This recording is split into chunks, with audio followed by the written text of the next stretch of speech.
屡教不改，俄罗斯鱼雷为何2次偷袭德国老农？告别旧爱，为何他仍在纠缠前任？ Look, I don't dislike him. I think he did a mistake, but it doesn't help me now because I'm not in the car. 毫无人性，荷兰恶霸为何抢占他人的工作与伴侣？ Daniel, we've all seen the statement from Red Bull about why this move was made. 这一切背后究竟是人性的扭曲，还是道德的沦丧？是一切命中注定，还是咎由自取？敬请关注老梗头的专题报告《索契保卫战：科维亚特的救赎与沉沦》，让我们跟随视频一起走进霍纳与马尔科纳令人捉摸不透的内心世界。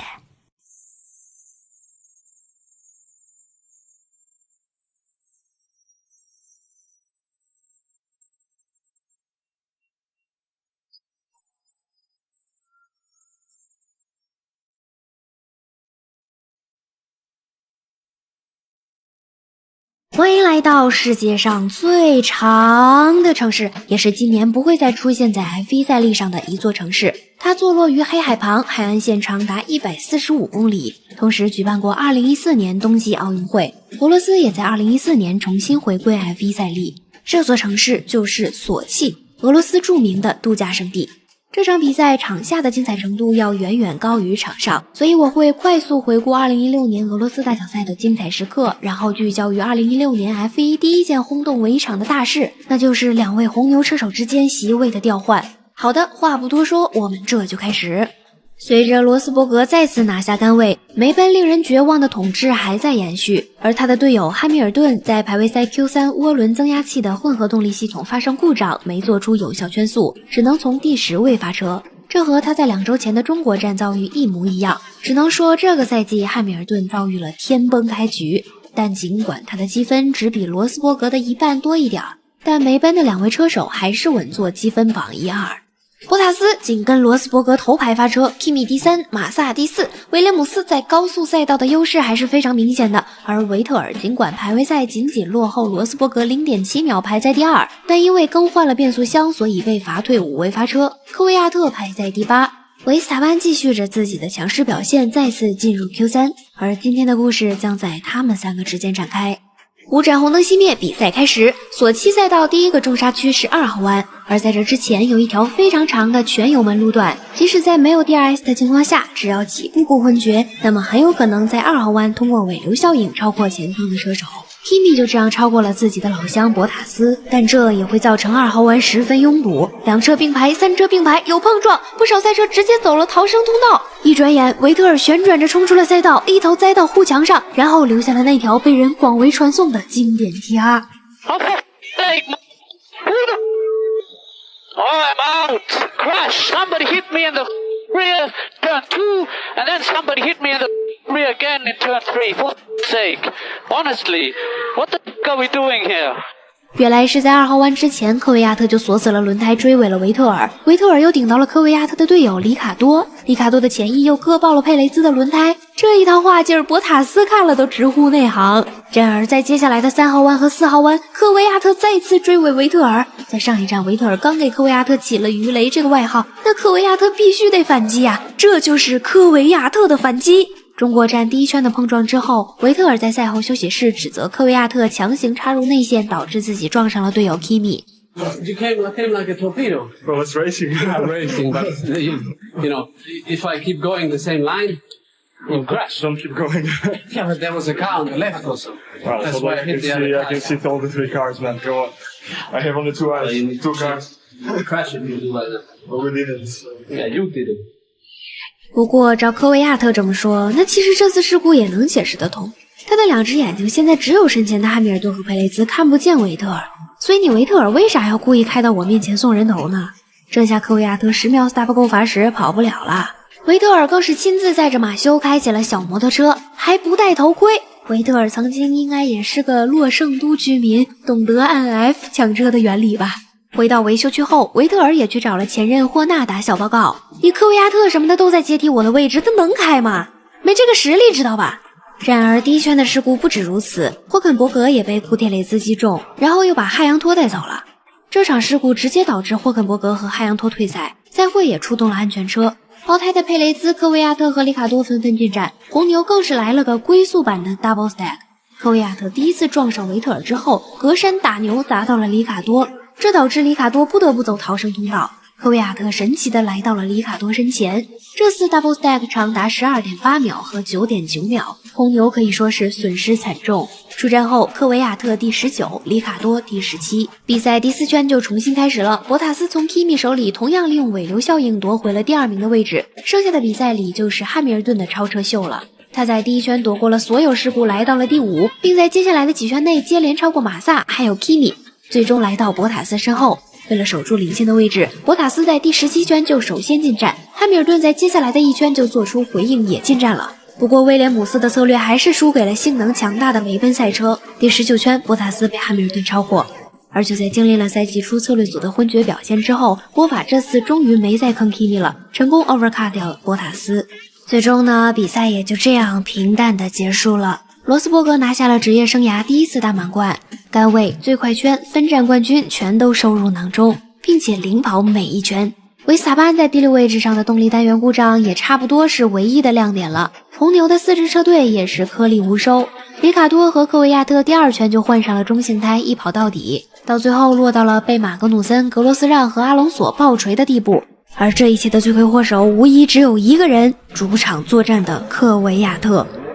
如果你也觉得这场比赛很无聊，那你一定是没有换上34寸的明基莫比乌斯 EX34152 超宽带鱼屏，更高、更宽、更大的屏幕，以及由 Trivolo 团队专业调教出的 2.1 立体声道，能让你沉浸式享受每一场 F1 比赛。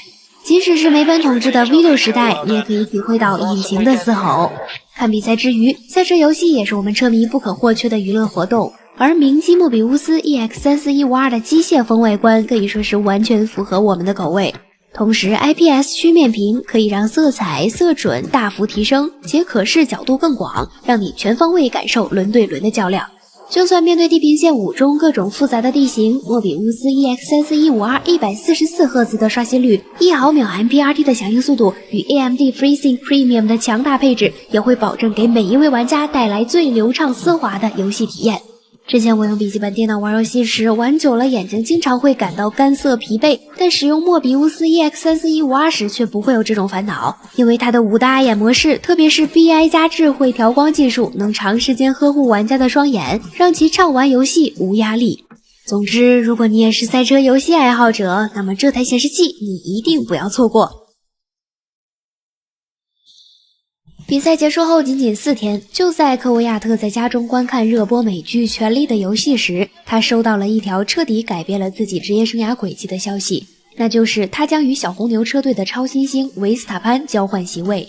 他怎么也不会想到，在现实里他也输掉了自己的权力游戏。而红牛这一迅速的举动，让人们很快联想到了上个周末在俄罗斯发生的事故。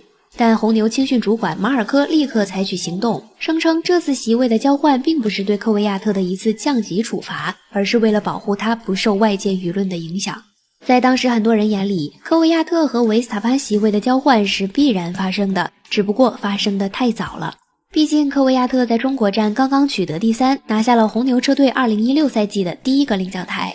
2014年，科维亚特以 GP3 冠军的身份加入小红牛车队，搭档维尔涅。在这一份长长的候选名单中，科维亚特击败了 GP3 时期的队友2013年雷诺 3.5 方程式的冠军，以及现在的法拉利车手塞恩斯，还有造车大师加斯利获得了席位。而红牛对科维亚特给予的信任也得到了回报，他在2014年的揭幕战上就取得积分，以19岁零324天的年龄打破了当时维特尔保持的最年轻积分获得者的记录。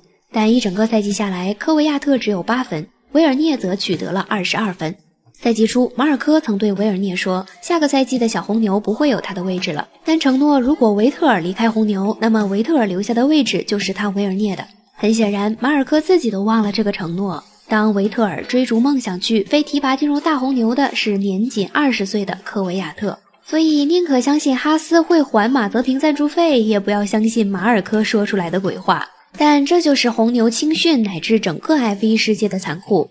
时年24岁的维尔涅展现不出绝对的实力，再加上常年遭受体重超重的困扰，面对人才济济的红牛青训和僧多粥少的 F1 席位，他只能黯然离开，把位置让给更年轻的塞恩斯和维斯塔潘。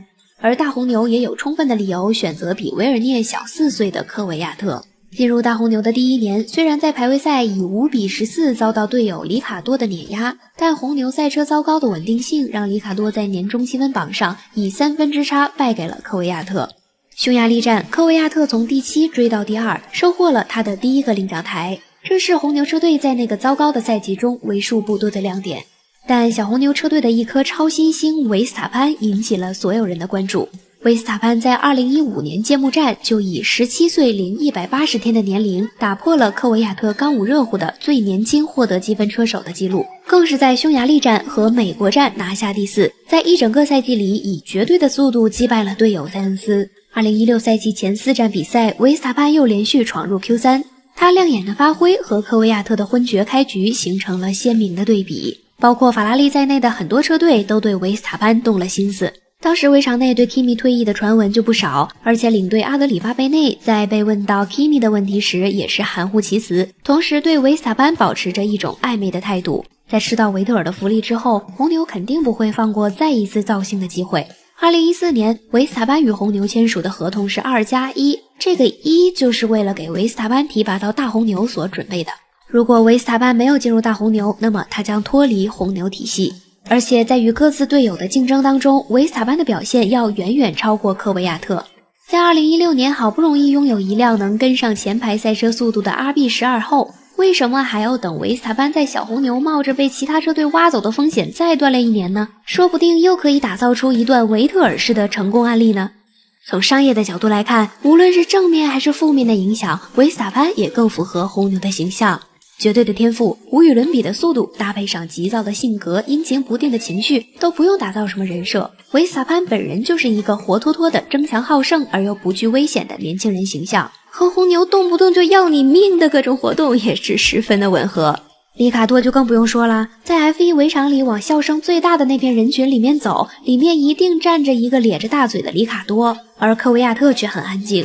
如果你听到他有什么动静了，那肯定是鱼雷又中目标了。即使在小红牛时期，维斯塔潘的社交媒体粉丝数也是科维亚特的4倍。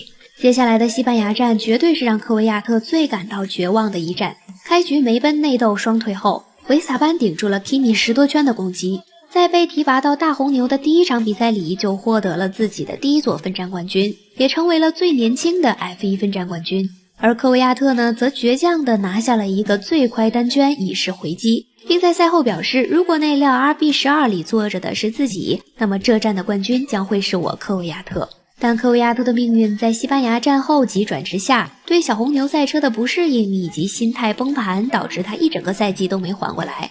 而维斯塔潘继续着自己的经验，奉献了像巴西语站超越罗斯伯格这样的精彩表现。